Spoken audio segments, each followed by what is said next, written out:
Pagi semuanya, mari kita dudukkan kepala, kita masuk dalam doa. Bapa dalam surga, kami kembali menghadap Engkau.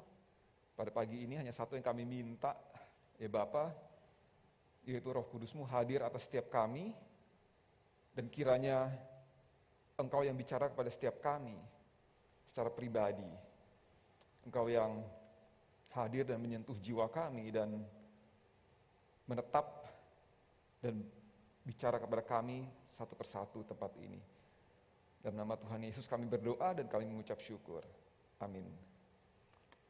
Oke, mari kita buka satu bagian di Alkitab. Kita membuka Mazmur pasal 119. Mazmur pasal 119 ayat yang ke-17 sampai yang ke-24. Ayat 17 sampai 24. Mazmur 119 ayat 17 sampai 24. Oke, udah ketemu? Saya akan bacakan buat kita semua ya, ayat 17. Lakukanlah kebajikan kepada hamba-hambamu ini supaya aku hidup. Kepada hambamu ini supaya aku hidup. Dan aku hendak berpegang pada firman-Mu. Singkapkanlah mataku supaya aku memandang keajaiban-keajaiban dari Taurat-Mu. Aku ini orang asing di dunia, janganlah sembunyikan perintah-perintah-Mu terhadap aku. Hancur jiwaku karena rindu kepada hukum-hukum-Mu setiap waktu. Engkau menghardik orang-orang yang kurang ajar, terkutuklah orang yang menyimpang dari perintah-perintah-Mu. Gulingkanlah dari atasku cela dan penghinaan, sebab aku memegang peringatan-peringatan-Mu. Sekalipun pemuka-pemuka duduk bersepakat melawan aku, hamba-Mu ini meredungkan ketetapan-ketetapan-Mu. Ya, peringatan-peringatan-Mu menjadi kegemaranku, menjadi penasihat-penasihatku. Demikian firman Tuhan. Nah, kalau bicara mengenai Alkitab, kita selalu mengatakan bahwa Alkitab adalah firman Tuhan kan ya. Jadi kalau kita bicara mengenai Alkitab, kita selalu mengatakan bahwa Alkitab adalah kebenaran. Nah, terutama kalau kita sudah dari kecil di sekolah Kristen, mungkin kalimat ini kita sudah sangat familiar sekali ya. Atau kalau dari kecil kita sudah di sekolah minggu, kalimat seperti ini kita sudah sangat familiar sekali sebetulnya ya. Nah, cuma sebetulnya pernah nggak kita berpikir begini ya, kalau Alkitab memang adalah kebenaran, kalau memang Alkitab adalah firman Tuhan, kenapa ya kok kita itu sulit sekali untuk bisa menyukai gitu? Kenapa kok sulit untuk kita bisa mencintai firman Tuhan gitu? Kenapa sulit sekali untuk kita bisa menyukai Alkitab gitu ya? Nah, bahkan kalau kita mau tanya lebih serius lagi, mau tanya lebih dalam, kita bisa nanya begini ya, kenapa sih kok kita harus baca Alkitab gitu? Nah, kenapa harus baca Alkitab gitu? Kenapa enggak baca buku aja yang meringkas isi Alkitab gitu ya? Kan ada ya, saya pernah baca satu buku itu meringkas setiap kitab, supaya apa? Supaya bisa dibaca dalam waktu kurang dari 5 menit gitu, less than 5 minutes.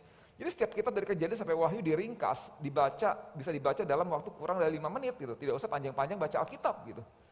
Nah, juga di internet kan banyak ya, banyak kayak misalkan di YouTube itu ada Bible Project, kita tinggal nonton, setiap kitab dijelaskan dalam waktu cuma 5-8 menit gitu kan.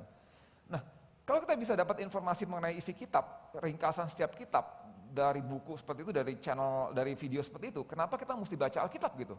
Nah, ini kan pertanyaannya kan ya, kenapa kita perlu baca Alkitab yang panjang-panjang seperti itu gitu?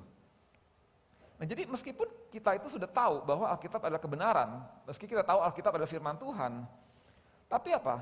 Kemungkinan besar kita nggak tahu sebetulnya apa itu natur dari Alkitab ya. Jadi meskipun kita tahu bahwa Alkitab itu firman Tuhan, Alkitab kebenaran, tapi kemungkinan besar kita sebetulnya mungkin belum betul-betul tahu apa itu Alkitab gitu, apa itu natur dari Alkitab gitu. Kalau kita tidak tahu apa itu natur dari Alkitab, apa itu Alkitab sesungguhnya, maka apa? Maka kita tidak tahu bagaimana cara memperlakukan Alkitab dengan benar gitu. Kita tidak tahu how to treat the Bible properly gitu. Kita tidak tahu bagaimana cara memperlakukan Alkitab dengan semestinya gitu. Nah, saya pikir ada satu hal yang kita bisa sepakati bersama ya. Itu apa? Membaca Alkitab itu nggak mudah ya. Baca Alkitab itu sulit kan ya. Baca Alkitab itu nggak mudah, dan baca Alkitab memang bisa jadi sangat membosankan ya. baca Alkitab itu kadang-kadang bisa menjadi seperti kita dipaksa untuk makan suatu makanan yang kita itu tidak suka sebetulnya. Dipaksa makan sayur yang kita nggak suka, kita makan tapi tersiksa gitu ya. Jadi Alkitab itu kadang-kadang bukan sesuatu yang nikmat ya untuk dibaca sebetulnya ya. Nah, kalau kita lihat Mazmur 119, Mazmur 119 ini sebetulnya apa? Adalah pasal yang terpanjang dalam Alkitab kita gitu. Pasal yang terpanjang dalam Alkitab kita gitu. Jadi Mazmur 19 ini terdiri dari berapa ayat? 176 ayat dan ayat yang terbanyak di dalam satu pasal di dalam Alkitab gitu. Nah, sampai-sampai ada seorang ahli kitab Mazmur ya, expert di bidang kitab Mazmur. Dia mengatakan begini ya. Dia ngomong bahwa selain Mazmur adalah pasal Mazmur ini ya 119 adalah pasal yang paling panjang dalam Alkitab. Jadi dia juga ngomong begini. Dia katakan apa? It is also notoriously rated to be boring. Jadi Mazmur ini dikenal apa? Sangat membosankan ya. Mazmur ini dikenal sangat membosankan gitu. Repetitif, dan apa? Tidak ada cerita dalam Mazmur ini gitu. Tidak ada plot apapun, tidak ada perkembangan plot, tidak ada plot cerita apapun dalam Mazmur ini begitu. Nah, jadi kadang kita heran kan ya. Kenapa kok ada Mazmur begini panjang gitu? Kenapa kok ada Mazmur sampai 176 ayat begitu? Nah, sebetulnya ada satu alasan ya. Ada satu alasan kenapa Mazmur ini begitu panjang ya. Jadi kita coba cari tahu ya, kenapa kok Mazmur ini begitu panjang ya? Apa sih isinya gitu? Nah, sebetulnya Mazmur 119 ini itu adalah apa? Adalah sebuah akrostik ya. Nah, akrostik. Apa itu akrostik? Jadi akrostik ini kayak begini ya. Ini akrostik ya. ABCD ya. ABCD. Again, I'm sitting with pen and paper in front of me. Terus B, breaking all the doors. C, D, dan seterusnya gitu. Nah, jadi kalau kita lihat huruf pertamanya, setiap kalimat ini dimulai dengan urutan abjad kan ya. ABCD itu ya. Di dalam bahasa aslinya, bahasa Ibrani, Mazmur ini itu juga pakai urutan abjad seperti ini. Tapi dalam apa? Dalam abjad bahasa Ibrani ya. Jadi setiap alfabet, misalnya huruf A gitu, huruf A. Satu huruf A itu nanti dipakai untuk membuat 8 ayat kalimat itu, 8 baris kalimat dipakai untuk bikin 8 ayat gitu ya. Nah, lalu huruf B nanti juga dipakai untuk membuat 8 baris ayat gitu. Dan seterusnya seperti itu ya. Nah, sehingga maka gini, Mazmur 119, kalau diterjemahkan bebas ke dalam bahasa Inggris ya, dengan pakai pola akrostik ABCD seperti ini, maka akan jadi seperti ini ya. Akan jadi seperti ini. Ini Mazmur 119 dalam pola akrostik. Nah ini ya, ayat 1 sampai 8 itu seperti ini ya. Ayat 1 sampai 8 dimulai dengan apa? Dengan huruf abjad yang sama semua, huruf pertama semua, huruf A semua gitu. Ya, jadi ayat 1 all those whose way dan seterusnya, nomor 2 approved, nomor 3 anyone. Jadi semua mulai dengan huruf pertama ya dalam abjad kita. Di Ibrani juga begitu, bahasa asli Ibrani memulai dengan apa? Huruf pertama dalam abjad Ibrani gitu. Nah, lalu huruf B, alfabet yang kedua huruf B itu juga sama gitu. Jadi kalau kita lanjutkan ke ke ayat 9 sampai 16, 8 ayat berikutnya, itu sama juga ya. Itu akan terlihat seperti ini. Nah, seperti ini. Ayat 9 sampai 16 itu seperti ini jadinya gitu. Ya. B semua ya. Jadi setiap 8 ayat itu pakai satu alfabet urutan begitu. Nah, nanti huruf C juga sama seperti ini. Jadi huruf C itu juga akan apa? Juga akan menghasilkan 8 ayat yang lain begitu ya. Nah, jadi setiap huruf, setiap ayat akan menghasilkan 8 ayat. Nah, huruf Ibrani itu ada 22 huruf ya, 22 abjad ya. Abjadnya total 22 huruf begitu. Yang artinya apa? Jadi kalau ABCD terus sampai 22, artinya apa? 22 huruf Ibrani dalam bahasa Ibrani dikali 8 ayat, totalnya adalah berapa? 176 ayat gitu. Nah, maka itu sebabnya kenapa Mazmur ini begitu panjang gitu ya. Itulah sebabnya kenapa Mazmur ini punya berapa? 176 ayat gitu. Nah, tapi menariknya gini ya, menariknya begini. Meskipun Mazmur ini sangat panjang, tapi apa? Tapi sebetulnya ini Mazmur yang bicara mengenai apa? Mengenai kecintaan kepada firman Tuhan gitu. mengenai kecintaan kepada firman Tuhan gitu. Nah, ada satu buku yang bahas mengenai kitab Mazmur ini, dia ngomong begini buku itu ya, dia ngomong seperti ini. Penekanan dalam Mazmur ini, Mazmur yang terpanjang ini adalah apa? Adalah pada pentingnya firman Tuhan dalam kehidupan rohani, kehidupan spiritual anak-anak Tuhan gitu. Nah, jadi penekanan pada Mazmur ini adalah bagaimana pentingnya firman Tuhan itu bagi kerohanian kita gitu, kerohanian anak Tuhan gitu. Jadi dengan kata lain kita bisa ngomong gini ya, Mazmur 119 ini itu adalah apa mengenai pentingnya firman Tuhan, bagaimana firman Tuhan itu bisa berdampak kepada kerohanian seseorang gitu, kerohanian anak Tuhan gitu ya. Nah, Mazmur ini sebetulnya juga mengenai apa? Mengenai ini, seseorang yang bersukacita dalam membaca kitab-kitab perjanjian lama gitu. Baca kitab perjanjian lama gitu, sebagai apa? Sebagai satu firman Tuhan yang dia miliki pada saat itu gitu. Dan dia menganggap firman Tuhan yang dia punya pada saat itu apa? Sebagai makanan dan harta terbesarnya gitu. Nah, jadi bagi si pemazmur waktu dia tulis Mazmur ini, dia kan punya teks kitab suci perjanjian lama pada masa itu ya. Dia punya teks kitab suci yang PL ya, perjanjian lama. Nah, yang teks yang dia punya itu adalah makanannya dia gitu. Makanan sehari-hari, teks kitab suci dia baca itu adalah sebuah makanan yang enak gitu ya, diibaratkan seperti itu ya. Sampai bahkan di ini ya, di ayat 103 dia mengatakan apa? Firman Tuhan itu lebih manis ya. Lebih manis daripada madu bagi mulutku gitu. God's word tastes sweet gitu, sweeter than honey. Ya, dia menggambarkan firman Tuhan itu begitu manis bagi dirinya gitu. Dan dia menganggap bahwa firman Tuhan, teks kitab suci itu adalah suatu apa? Harta terbesar yang dia miliki gitu. Nah, jadi Mazmur 119 ini sebetulnya apa? Mengekspresikan kecintaan kepada firman Tuhan sebetulnya ya. Dan dia juga mengekspresikan kecintaan kepada firman Tuhan itu dengan banyak cara begitu. Misalkan apa? Misalnya seperti ini. Misalnya seperti ini. Ini ayat 14 dia ngomong apa? Dia ngomong, atas petunjuk peringatan-peringatanmu, aku bergembira gitu. Seperti atas segala harta. Jadi atas firman Tuhan yang dia punya dan dia baca, dia bergembira seperti atas segala harta gitu. Nah, terus di ayat 72 dia ngomong gini. Si pemazmur ngomong begini, dia mengatakan bahwa Taurat yang kau sampaikan adalah baik bagiku lebih daripada ribuan keping emas dan perak gitu. Lebih daripada ribuan keping emas dan perak. Nah, di ayat 127 dia mengatakan apa? Si pemazmur itu begitu ini ya, mencintai firman Tuhan. Dia katakan lebih daripada emas tua gitu. Maksudnya emas murni ya, pure gold. Lebih daripada emas tua gitu. Jadi sampai segitunya. Dan juga di ayat 162 dia katakan apa? Aku gembira gitu atas janji-janjimu, atas firman Tuhan, seperti orang mendapatkan banyak jarahan gitu. Nah, jadi ini semua ekspresi kecintaan kepada firman Tuhan yang begitu banyak dituangkan oleh si pemazmur dalam pasal ini sebetulnya, dalam Mazmur nomor 119 ini gitu. Kalau kita simpulkan ya sederhananya, kalau kita menyimpulkan sederhananya, Mazmur 119 ini adalah apa? Adalah kumpulan besar doa-doa dan renungan-renungan atas firman Tuhan gitu. Sebuah renungan atas firman Tuhan. Collection of prayers and meditation ya on the word of God gitu. Kumpulan doa-doa dan renungan atas firman Tuhan yang ada di hadapan dia gitu. Nah, ini menarik ya. Jadi ayat 17 sampai 24 yang tadi kita baca itu dimulai dengan apa? Dengan huruf ketiga dalam alfabetnya, dalam huruf Ibrani ya. Jadi kalau kita pakai huruf C dalam alfabet kita, maka ayat 17 sampai 24 yang tadi kita baca, itu sebetulnya bisa diterjemahkan seperti ini ya. Terjemahkan seperti ini ya. Pakai abjad yang ketiga ya, huruf C semua, menghasilkan 8 ayat gitu. Cover me your servant with your abundant grace, dan seterusnya begitu ya.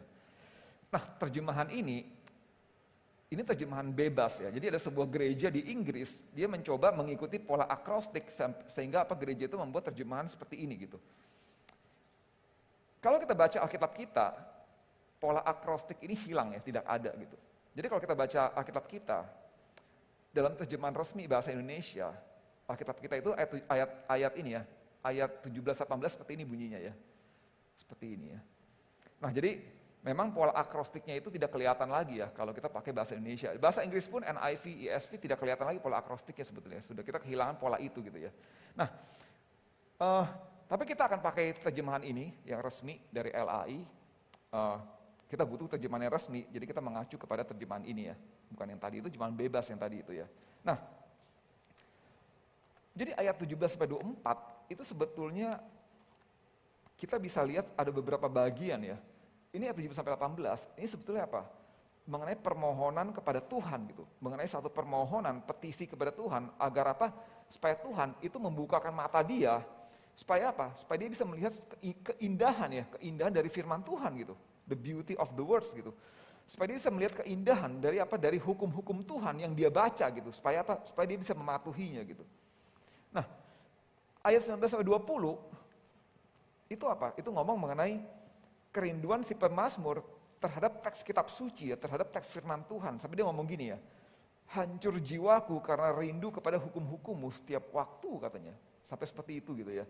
Dia ekspresinya seperti itu. Dan ayat 21 sampai 24 itu apa? Mengenai menjadi tidak sombong gitu ya. Menjadi mengenai tidak arogan, supaya apa? Supaya nggak seperti musuh-musuhnya yang tidak peduli dengan firman Tuhan, dia bisa merenungi firman Tuhan dan dia bisa apa? Dia bisa bersuka ya. Enjoy firman Tuhan itu ya. Nah jadi si pemazmur itu waktu dia bicara mengenai hukum Tuhan, perintah Tuhan, ketetapan-ketetapan Tuhan, sebetulnya dia mengacu kepada teks perjanjian lama gitu, yang dia punya pada saat itu, yang waktu itu dia milikin gitu ya. Nah, saya pengen fokus kepada satu bagian aja ya sebetulnya ya. Saya pengen fokus pada satu bagian ini sebetulnya ya. Balik ke ayat 18 ya. Jadi waktu berhadapan dengan firman Tuhan, Taurat Tuhan, dengan hukum Tuhan, si pemazmur itu doa begini ya. Dia katakan, dia berdoa supaya apa? Supaya matanya bisa terbuka, sehingga dia bisa melihat apa? Keajaiban-keajaiban, atau bisa juga dikatakan apa? Keindahan-keindahan gitu. Keindahan-keindahan dari apa? Dari firman Tuhan gitu. Dari teks Alkitab itu gitu. Nah jadi bagian ini itu bicara mengenai apa? Bicara mengenai ini ya. Jiwa pemazmur, dia itu jiwa pemazmur tenggelam dalam satu kerinduan kepada teks Alkitab sebetulnya ya. Kepada teks Alkitab. Jadi bagian ini bicara mengenai apa? Merenungkan teks Alkitab dan bersuka dalam membacanya gitu. Nah, waktu si pemazmur baca Alkitab, anehnya gitu ya. Dia bisa apa? Dia bisa melihat keindahannya gitu. Bisa melihat the wonder of the words gitu. Keindahan, keajaiban firman Tuhan itu gitu. Jadi dalam diri dia muncul satu kerinduan untuk membaca teks di Alkitab itu gitu ya. Muncul satu kerinduan untuk merenungi teks firman Tuhan itu. Nah, kalau kita melihat diri kita ya, kalau kita melihat diri kita sendiri, mungkin kita itu sebetulnya hanya bisa cemburu kepada si pemazmur sebetulnya ya. Kita mungkin hanya bisa cemburu kepada pemazmur. Kenapa kita cemburu kepada si pemazmur? Karena buat kita, mungkin kita nggak bisa melihat keindahan teks Alkitab sebetulnya ya. Ya, mungkin kita nggak bisa melihat keindahan teks Alkitab sebetulnya ya. Kita bisa baca teks Alkitab, tapi sebetulnya mungkin kita itu sebetulnya buta ya.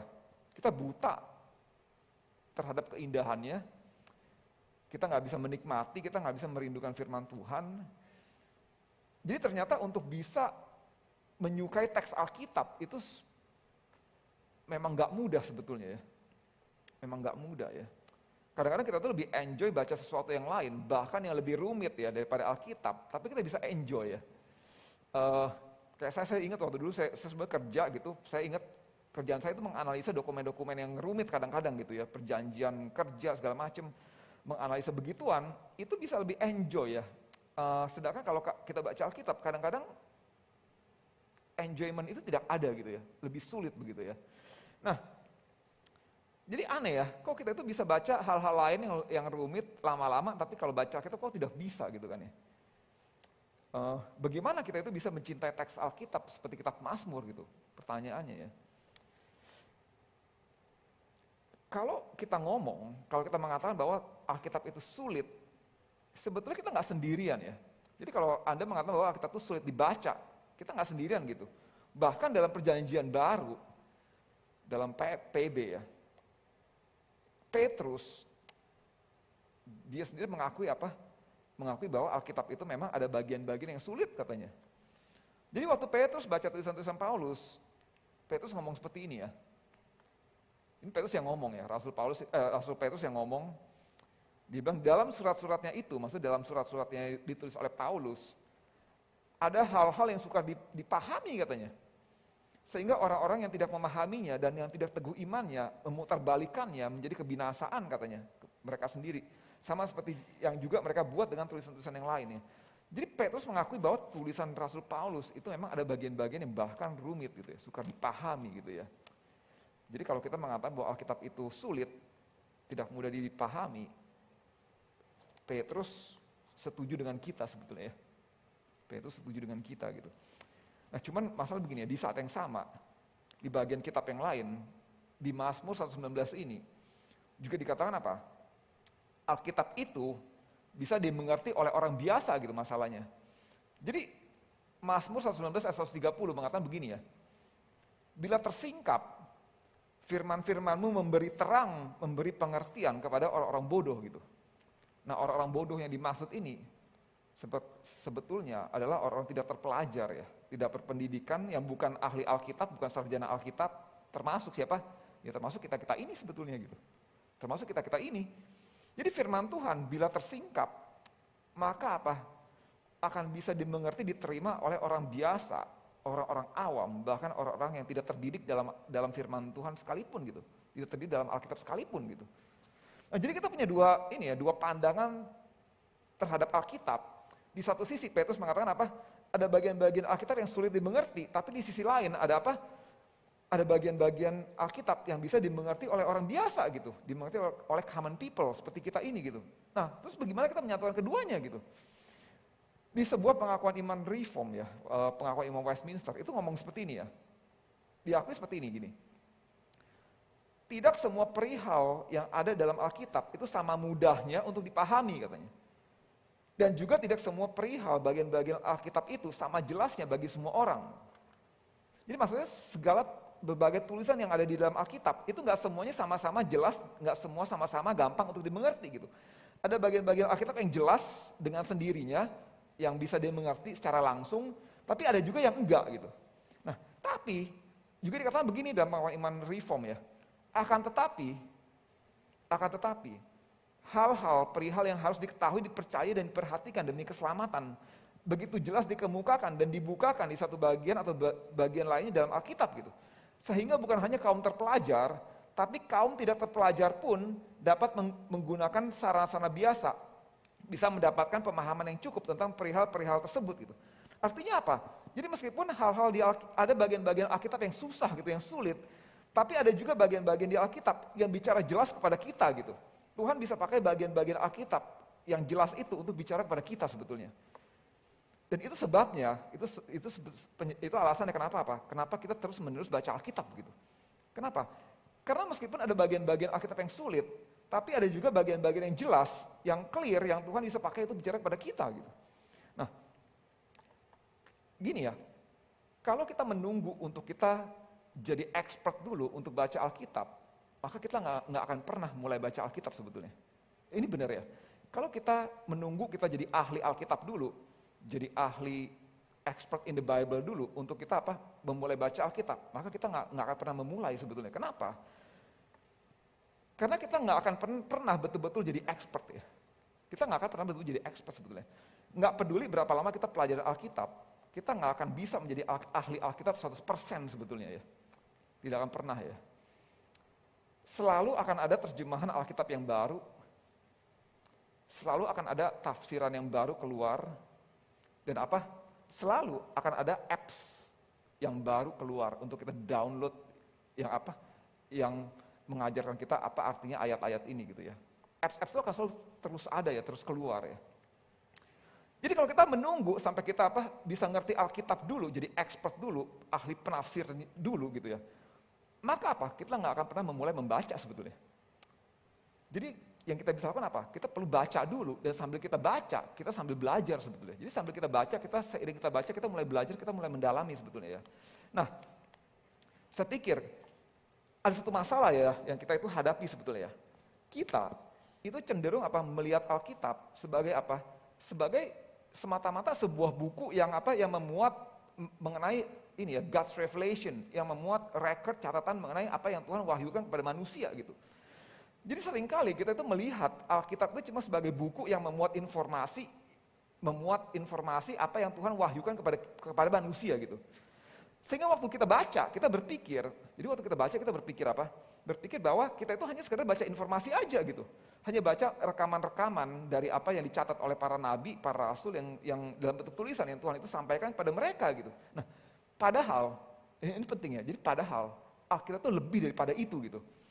Jadi Alkitab itu isinya bukan cuma sekedar catatan-catatan apa yang Tuhan wahyukan kepada manusia gitu ya. Tapi apa? Tapi Alkitab itu sendiri ya, sesungguhnya apa? Revelational ya. Revelation apa? Mewahyukan dirinya gitu, menyingkapkan dirinya gitu. Jadi Alkitab itu punya apa? Punya sifat mewahyukan dirinya kepada pembaca gitu. Bicara secara personal kepada pembacanya gitu, mewahyukan isinya kepada pembacanya gitu. Sampai bahkan ya ada seorang ini ya, seorang teolog ya, dia mengatakan begini mengenai Alkitab ya. Dia katakan begini ya. Alkitab tidak hanya apa? Tidak hanya record of revelation doang gitu, tidak hanya record dari wahyu Tuhan aja, tapi apa? Alkitab itu sendiri revelational gitu. Nah, jadi waktu kita baca Alkitab, Tuhan itu bicara lewat teks Alkitab kepada kita secara pribadi gitu. Nah, jadi Alkitab itu apa? Sebuah sarana perjumpaan, means ya, sebuah sarana perjumpaan antara kita dengan Tuhan gitu. Alkitab itu sebuah sarana di mana apa? Kita berjumpa dengan Tuhan, kita punya satu hubungan langsung, direct contact dengan Tuhan gitu. Makanya itu dia, si penulis ini mengatakan seperti ini ya, teolog ini mengatakan seperti ini ya. Kitab suci adalah apa? Sebuah kontak langsung, direct contact sehari-hari antara apa? Antara surga dengan bumi, misalnya antara Tuhan dengan kita gitu, antara Allah dengan anak-anaknya gitu ya. Nah, jadi gini, meskipun betul memang Alkitab ada bagian-bagian yang susah dimengerti, tapi ada bagian-bagian Alkitab yang kita bisa ngerti, yang Tuhan bisa pakai untuk menjumpai kita secara pribadi gitu. Untuk kontak langsung dengan kita secara pribadi gitu. Nah, waktu kita ini ya betul-betul berjumpa dengan Tuhan lewat teks Alkitab yang kita baca, baru apa? Baru kita bisa melihat bahwa firman Tuhan itu suatu teks yang indah gitu. Firman itu suatu kata-kata yang indah gitu ya. Makanya itu si pemazmur ayat 18 itu berdoa begini kan ya. Singkapkanlah mataku supaya aku memandang keajaiban-keajaiban dari Tauratmu gitu, keindahan-keindahan dari firman-Mu gitu. Ini yang pemazmur itu doakan gitu ya. Nah, jadi buat kita orang berdosa, Alkitab itu tidak secara otomatis indah ya. Tidak secara otomatis indah, Alkitab itu sangat membosankan, kita nggak bisa melihat apa indahnya gitu, itu masalahnya ya. Nah, ada yang disebut ini ya, intrinsic quality. Kalian tahu ini lukisan apa ya? Ini kan Mona Lisa ya. Jadi ada yang disebut sebagai kualitas intrinsik ya, itu apa? Jadi kualitas intrinsik itu adalah sesuatu yang esensial dari suatu benda gitu ya. Sesuatu yang esensial yang membuat benda itu adalah apa adanya gitu. Misalkan lukisan Mona Lisa ini ya. By the way, saya bukan penikmat seni ya. Saya tuh bisa melihat lukisan ini berjam-jam, tapi saya tidak bisa melihat apa indahnya gitu lukisan Mona Lisa ya. Saya tidak tahu apakah Anda bisa melihat ya. Tapi kalau buat saya ya, saya ngeliat lukisan Mona Lisa, saya nggak ngerti apa indahnya gitu ya. Nah jadi gini,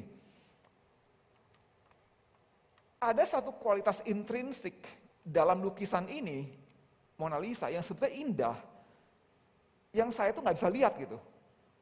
Lukisan ini pada dasarnya indah, bagus gitu, ada sebuah kualitas yang bagus, kualitas intrinsik di dalamnya, yang tertanam pada lukisan itu, pada diri lukisan itu.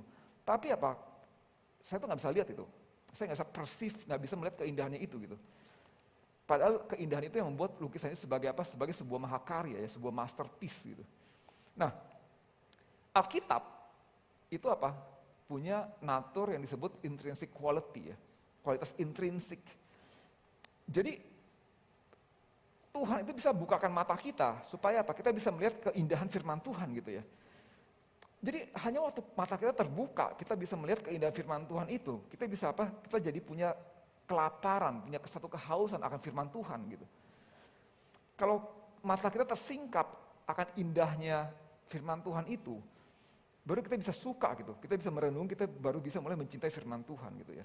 Nah, jadi biasa begini, buat pemazmur, kalau dia ngomong mengenai hukum-hukum Tuhan gitu ya, God's commandments gitu.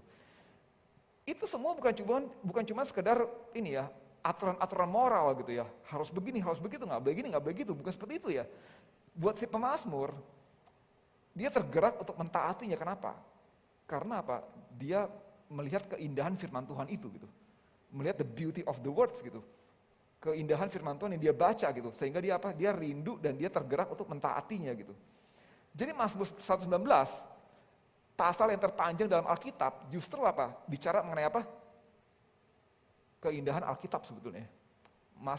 Pasal terpanjang di Alkitab justru bicara apa? Mengenai keindahan Alkitab sebetulnya. Nah, ini ada seorang teolog, dia ngomong begini ya. Dia ngomong gini, dia katakan, singkirkan semua keindahan dan manisnya kata-kata di Alkitab. Dan Alkitab hanya apa? Akan menjadi huruf mati ya, dead letters ya. Sesuatu yang kering, dry, tidak bernyawa, lifeless gitu. Dan tidak ada rasanya, tawar, ya, tasteless gitu ya. Jadi kalau kita nggak bisa melihat keindahan Alkitab, Alkitab ini jadi seperti buku yang mati buat kita gitu. Tidak ada kehidupan dalamnya gitu, nggak ada manisnya gitu. Sehingga apa? Kita tuh betul-betul perlu anugerah Tuhan ya. Untuk apa? Untuk Tuhan tuh bukakan mata kita supaya kita bisa apa? Kita bisa melihat keindahannya gitu. Dan ini yang dia katakan lebih jauh ya. Dia katakan lebih jauh. Memahami kitab suci secara spiritual, secara rohani gitu. Berarti mata pikir kita dibukakan untuk apa? Melihat keagungan yang indah gitu. Melihat kemuliaan yang indah yang terkandung dalam teks Alkitab gitu. Dan itulah makna yang sebetulnya gitu. Makna yang sebenarnya itu ya. Jadi kalau kita ngomong pengenalan akan Alkitab, pengenalan akan firman Tuhan ya, true knowledge ya, pengenalan sejati akan firman Tuhan, itu sebetulnya ya bukan berarti kita mengerti latar belakang pasal itu, bukan berarti kita mengerti konteksnya, bukan berarti kita mengerti doktrinnya. Maksudnya memang semua ini perlu ya, semua ini perlu ya, penting juga ya. Tapi esensinya itu bukan itu semua gitu. Esensinya apa? Jadi spiritual knowledge ya, dikatakan sebagai pengetahuan yang benar akan Alkitab, true knowledge ya, pengenalan yang benar akan Alkitab. Itu apa? Sebetulnya terdiri dari apa? Dari ini ya, kenikmatan ya, kesukaan, kesenangan, keindahan dari kata-kata Alkitab ya, tanpa apa? Tanpa dipersulit oleh ini ya, oleh nalar ya. Tanpa dipersulit oleh nalar ya. Nah, maksudnya begini, membaca Alkitab, melihat keindahannya, itu bukan apa? Bukan suatu hasil dari logika berpikir gitu. Bukan logika berpikir gitu. Kalau kita dengar musik yang indah, kita tidak melogikakan kan ya, bagaimana musik itu indah gitu. Kita tidak menganalisa seperti itu gitu. Kita tidak memproses secara logis untuk menyimpulkan bahwa suatu musik itu indah gitu. Waktu kita dengar suatu musik itu indah, itu ada sesuatu yang sifatnya intuitif ya, intuition. Lihat pemandangan alam juga begitu ya, kita ke naik gunung, lihat pemandangan alam, lihat nature ya, alam, terus kita mengatakan itu indah. Itu bukan logika berpikir ya, kita tidak memproses secara logika, tapi itu sesuatu yang sifatnya intuitif gitu ya. Nah, Alkitab, baca Alkitab punya aspek seperti ini sebetulnya ya. Menangkap firman Tuhan, keindahannya, itu bukan hasil reasoning ya, bukan hasil proses berpikir, logika. Tapi apa? Sesuatu yang terjadi kepada kita, begitu mata kita dibukakan gitu. Nah ini makanya itu ini ya, yang dikatakan oleh Jonathan Edwards, teolog itu dia mengatakan apa? Dia mengatakan bahwa kenikmatan atau keindahan itu tidak berdasarkan apa? Tidak berdasarkan pada formalitas berpikir kita gitu, secara logis gitu. Tapi ketika objek itu hadir di depan kita, firman Tuhan disajikan di depan kita, impresi atas keindahan itu terjadi gitu. Kita bisa melihatnya gitu ya. Itu natur Alkitab seperti itu ya. Natur Alkitab seperti itu ya. Nah, jadi untuk menikmati Alkitab, memang butuh anugerah Tuhan ya sebetulnya ya. Tidak bisa kita logikan dengan berpikir begitu ya. Kita butuh anugerah Tuhan gitu ya. Nah, jadi begini, kita selalu mengatakan bahwa Alkitab itu apa? Firman Tuhan itu apa? Benar dan baik gitu kan ya. True and good, benar dan baik untuk ditaati, untuk diikuti. Tapi sebenarnya pertanyaan yang kita perlu tanyakan ya, apakah Alkitab itu apa? Beautiful for us gitu. Indah buat kita atau tidak gitu. Apakah kita menikmatinya gitu? Apakah kita merindukannya gitu ya. Maka itu ada pepatah seperti itu kan, the beauty is the eye of the beholder ya. Jadi keindahan itu terletak pada mata yang bisa melihatnya gitu. Kita bisa ngomong bahwa kebenaran itu objektif kan ya, 1 + 1 sama dengan 2 gitu kan. Itu kan kebenaran objektif gitu. Tapi keindahan, melihat keindahan itu sesuatu yang subjektif, yang personal gitu ya. Yang kalau Tuhan bukakan mata kita tuh bisa mulai melihat keindahannya yang tadi kita nggak bisa lihat sebetulnya gitu ya. Waktu kita bisa melihat keindahannya, baru apa firman Tuhan itu menjadi sesuatu yang kita apa? Yang kita itu ini ya, we thirst and hunger for gitu. Kita jadi lapar dan haus kepada firman Tuhan itu gitu. Nah, ini penutup. Suatu hari saya tuh baca berita ini ya. Baca berita ini seorang misionaris di Afrika gitu ya, namanya Peter. Jadi Peter ini dia seorang staf kerja di sebuah organisasi Kristen. Nah, tahun 2015 dia itu pergi ke Sudan ya, ke Afrika, dia menghadiri sebuah pertemuan antar gereja di sana, ada konferensi antar gereja, dia ke sana. Nah, waktu dia ke Sudan, dia cuma 4 hari di sana, pas dia mau balik ke negaranya, dia tuh ke airport, mau balik terbang pulang ke negaranya. Nah, waktu di airport, mendadak dia ditangkap oleh polisi-polisi Sudan gitu. Kenapa ditangkap? Dia dituduh sebagai mata-mata gitu, dituduh sebagai mata-mata asing gitu ya. Katanya ditulis sebagai mata-mata yang mencoba memata-matai Sudan gitu ya. Dan waktu itu tahun 2015 Sudan dikuasai oleh ISIS ya kalau kalian ingat ya. Nah, jadi Peter ini dia dimasukin penjara selama setahun lebih gitu dalam penjara gitu ya. Dan dalam penjara itu kalau baca kisahnya dia, interview dia tuh menderita sekali ya. Saya baca dia bahkan katanya kehilangan berat badan sampai 25 kilo gitu, sampai kurus kering gitu ya.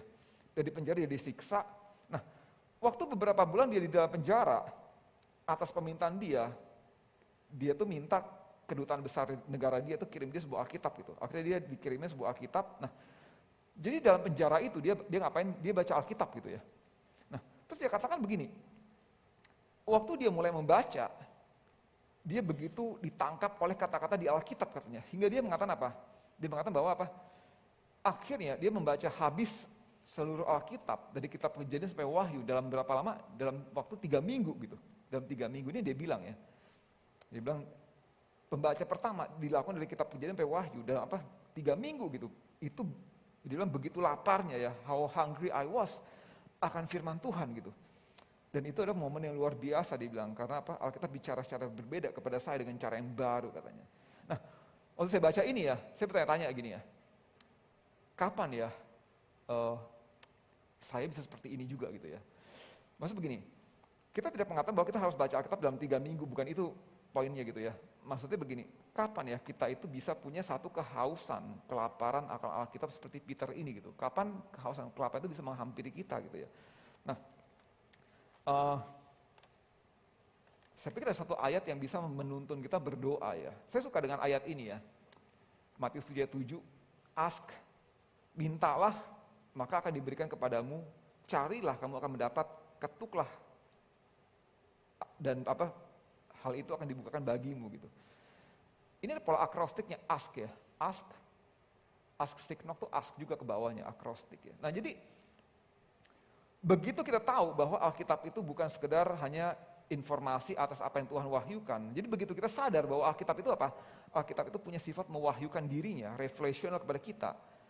Maka baca Alkitab menjadi sebuah penantian ya, sebuah penantian untuk kita mengalami satu perjumpaan dengan Tuhan sebetulnya. Perjumpaan dengan Tuhan secara pribadi lewat teks Alkitab yang kita baca gitu. Dan waktu kita mengalami perjumpaan dengan Tuhan secara pribadi lewat teks Alkitab, baru kita tahu kita tahu kita bisa menikmatinya, kita sadar kita bisa mulai menikmatinya gitu. Dan ini ya, saya kadang-kadang berdoa secara pribadi pakai Matius 7:7 ini ya, saya kadang berdoa seperti itu ya. Ask, I'm asking, I'm seeking, I'm knocking gitu. Kiranya Tuhan memberikan gitu ya. Supaya Supaya bisa seperti apa yang pemazmur tuh ngomong ya. Firman Tuhan itu bisa bisa lebih manis daripada madu gitu buat diri kita gitu ya. Karena dengan ini ya, hanya dengan kita itu punya kehausan dan kelaparan akan firman Tuhan, punya satu enjoyment akan firman Tuhan, baru kita sebetulnya tahu bahwa kita punya satu komunion dengan Tuhan gitu, punya satu persekutuan dengan Tuhan gitu. Bahwa kita kenal Tuhan betul-betul dan Tuhan kenal kita gitu ya. Dan saya pikir satu hal yang kita bisa tanyakan ya habis ini ya. Begitu kita tahu bahwa firman Tuhan, teks Alkitab kita ini revelational ya, bukan hanya record of revelation, tapi revelational, mewahyukan diri. Bagaimana kita bisa memperlakukannya secara berbeda gitu ya. Bagaimana kita bisa mulai treat it differently ya, memperlakukan Alkitab kita secara berbeda dengan semestinya ya, sesuai dengan naturnya ya. Mari kita doa ya, kita doa ya. Bapa dalam surga, kami mengucap syukur untuk sebuah refleksi renungan pada hari ini.